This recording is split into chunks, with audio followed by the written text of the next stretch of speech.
Saddest Thing. I'm a plastic and reconstructive surgeon, and I've been working with Mercy Ships since 2000 and as a full-time volunteer with 3 different organizations for the last 12 years now. As a child, I, for some reason, always wanted to be a doctor. I never had any other idea, and there were no close doctors in our family. Few distant ones, but so I didn't grow up in a doctor's family, but I always wanted to do that, and for some reason always a surgeon. Even as a child of 12, 14, I would dissect a dead rat and totally amazed of what I saw, and I just never wanted to do anything else. It is also interesting how God then guided me to show me that it is His will that I actually become a doctor, because I wasn't very hard working at school, but in South Africa it was very difficult to get into medical school. So although I just wanted to do that, I didn't work very well, but I really prayed about it, and then when the selections came out for the people who could go to medical school, my name was not on there. And I was devastated, but I went to university to start with a Bachelor of Science degree, because through that you can get in, but you had to do maths. It was the most important subject that they would look at. And I remember the first week I was sitting in the maths class looking at this lecturer and thought, I've got no idea what you're talking about. I just don't follow anything that you're saying. And I could just see my dream of becoming a doctor started crumbling.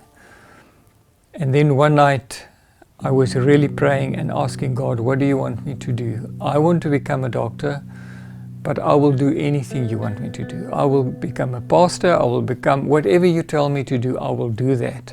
And the next morning the university phoned my parents and said, I'm in medical school. There's some people who did not pitch up or has drawn out, but we've got an extra space, your child is in. And I knew God was just guiding me into medicine and wanted to tell me that is what He wanted me to do. And from there I finished medical school and then went into general surgery first, and from there into plastic surgery. Yeah, how I ended up with Mercy Ships, when I finished with my plastic surgical training at the University of Cape Town, I moved to the east coast of South Africa to a city called East London, and I was there in practice.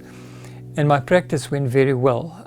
I really had a wonderful wife, which I still have, and my wonderful family, and my children did very well at school, and financially my practice was thriving. We had a huge house on a river. I had a boat, I had 4x4 vehicle, I had a holiday cottage, everything I needed, and I really wondered why God was blessing me so much. And I also prayed about it. I said, I can't believe that you're just blessing me more than I ever expected just for me. And then in 1999, the Anastasis, the Mercy Ships, the original Mercy Ships, came into our port to have an air conditioner fitted there in the dock.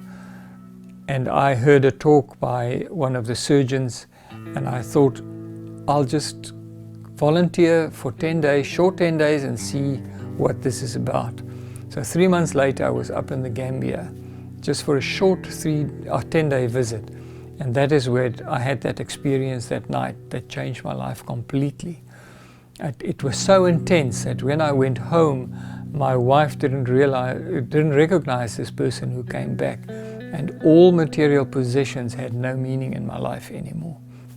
God overwhelmed me so much with His love that I was just like totally distanced from any of my material possessions, and knew that God is so important to my life. I just want to spend my time with Him and go wherever He wants me to go. And it took about 6 years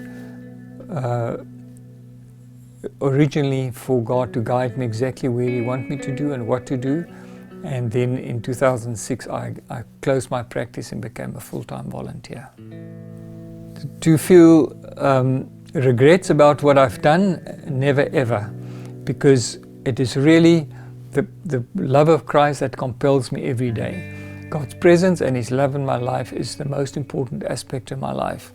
And if I am where He wants me to do, that is where I experience it most. So I just keep on doing what He wants me to do and ask Him daily, what is the next step? Where do you want me to go? I'm just totally surrendered to whatever you want me to do.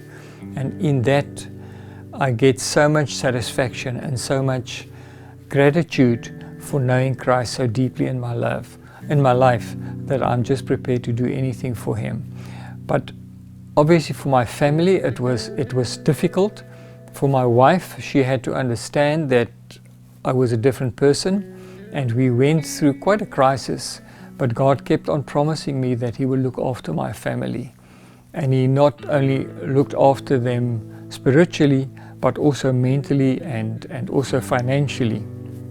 And we're at this stage at a very good place where my family is totally behind me in my call, and they all belong to Christ. They've all come into a deep relationship with Christ, and which allows me to really carry on with what I'm called to do. We work on the ship five days a week. Usually what happens is in the first day or two when I'm there, I would do the screening. In other words, I would see the patients who are potential patients for surgery, and then select the ones that we're going to operate and give them dates for their surgeries. And then after that, we actually do surgery 5 days a week. We do our ward rounds in the morning from about 8 o'clock to see the patients. In the middle of my block, I often have up to 30 to 40 patients on the ward, so it takes a while to see them, and I've also got to look at their wounds and see that they're healing well. So we usually start with our surgeries between 9 and 10, and then work in the operating room till 5, 6, 7, sometimes 10 o'clock at night.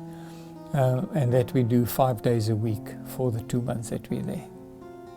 It is one of the saddest things is that some patients we cannot help. Now in West Africa, a large percentage of patients haven't got any access to any form of medicine, let alone surgical care. And the statistics actually worldwide is that at least a third of the world, so 2 billion people, has got no access to surgical care whatsoever. And about 5 billion people has got no access to timely, affordable, safe surgery. So for them to come to the ship is their only hope. If we can't treat them, they've got nowhere else to go for the rest of their lives. So it is very sad for us if we see patients that we cannot help. And sometimes, which is even more sad for us, is that we might see someone that we can help, but the schedule is simply full. Although the ship goes into a port for 10 months at a time, it is often the case that there are just so many patients that we've got to prioritize and decide which one is at the biggest need. And there are some people that we have to turn down that we can really help, but it's just not physically possible to help them all. It is a worry for us, to decide, because you're in this position that you've got to decide who you're going to help and who not. And it is, I think, for us and for the nurses and for everyone involved in the ship, it's one of the hardest decisions and the most unpleasant parts of our job there is to decide which ones we can operate and which not, and then to tell people we cannot operate. We actually have a chaplaincy team that would actually then speak to these patients and try to comfort them, because as I said, if we can't help them, it's unlikely that they would ever get help. Every year when I come back from the ship and I come into, let's say, my own culture or the culture that I'm used to, it used to be a big shock and a big adjustment to the values that we have and the values that we see there and the things that are important there and the things which is important here. So it is a culture shock every time. Although over the years for me it became easier and easier. especially a couple of years ago when I used to do cosmetic surgery in Ireland, in Dublin, it was a huge shock every time for me to work with these big tumors and real big problems, and then you see patients with cosmetic surgery, and it was a whole adjustment in your mind and head and heart to adjust to that. So it is every time, but I think I've been doing it for so long now that it's becoming easier for me to come back into the culture that I'm used to, but I'm also getting used to the culture in Africa, and I never really get used to the poverty that I see and the suffering. I don't think anybody can get used to that. But it does get easier to come back where people have such easy living in compared to the conditions that we work under there and the hardness of life that we see there. I think the big difference in the cultures that we see and the conditions that we see is that what is important for those people are the real basics in life. You know, just basic health, basic income. Many of those people, in fact, the majority of them live on less than $1 a day or €1 a day. And you come here and you see people just accept all these things that they find as very basic needs. We just accept as the norm, and we just set our standards higher from what we need in life. And that is an interesting thing, that we can have all the basics, but be very unhappy because we don't have these higher demands in life, while they can have very basic stuff and really be content with what they have, because they realize that that is all that they will have in life, and then just accept that and live according to that.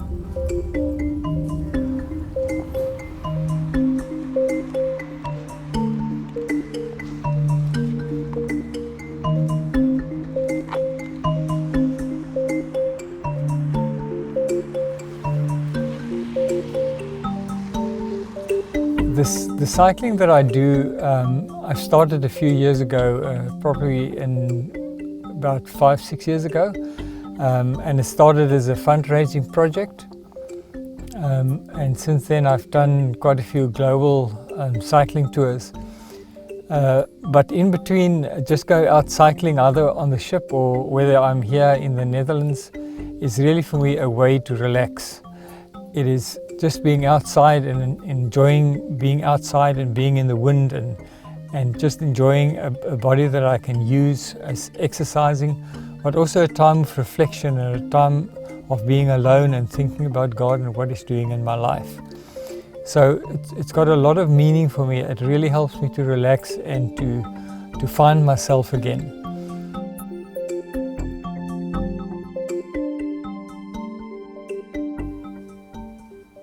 So the ship has got 5 operating rooms, which each one does different surgeries.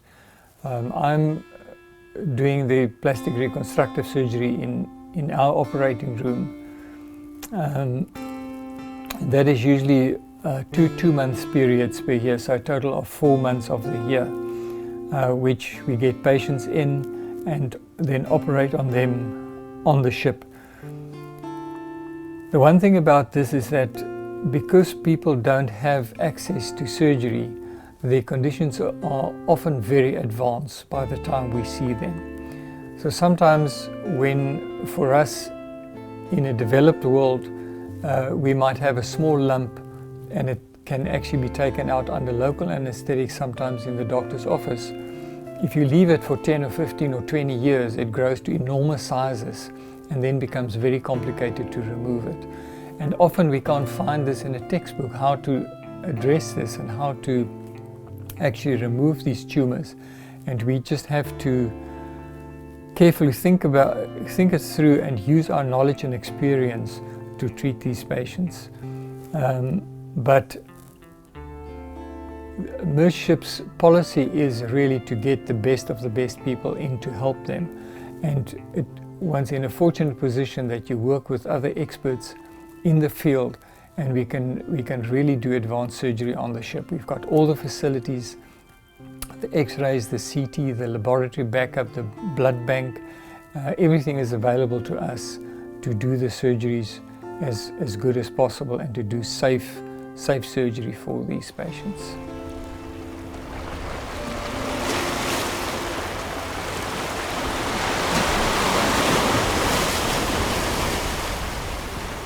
I think when I'm on board, the first thing that comes up, if you ask me what I'm missing, is my family. There's not much else, because things like food and the sport that I do, I can still do on the ship, and the food is quite good most of the time. So it's really my family that I miss most. I think if I'm not on board, what I miss most is to feel that satisfaction of treating patients and just really caring for people, and then see the difference what it makes in their lives, and to see the transformation on their hearts and on their faces for what we can do for them.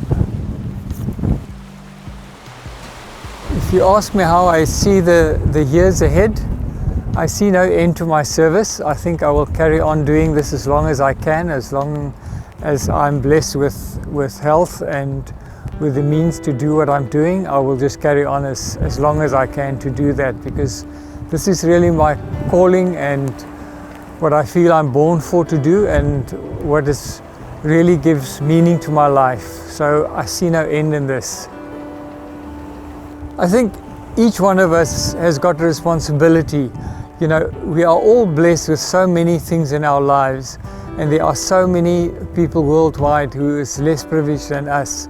And I think it's a test of our hearts, is what are we doing with our blessings? Are we contributing to their suffering, or are we contributing to relieve their suffering? And I think we are all involved, and we are all collectively responsible to get involved and to help and relieve the suffering in the world.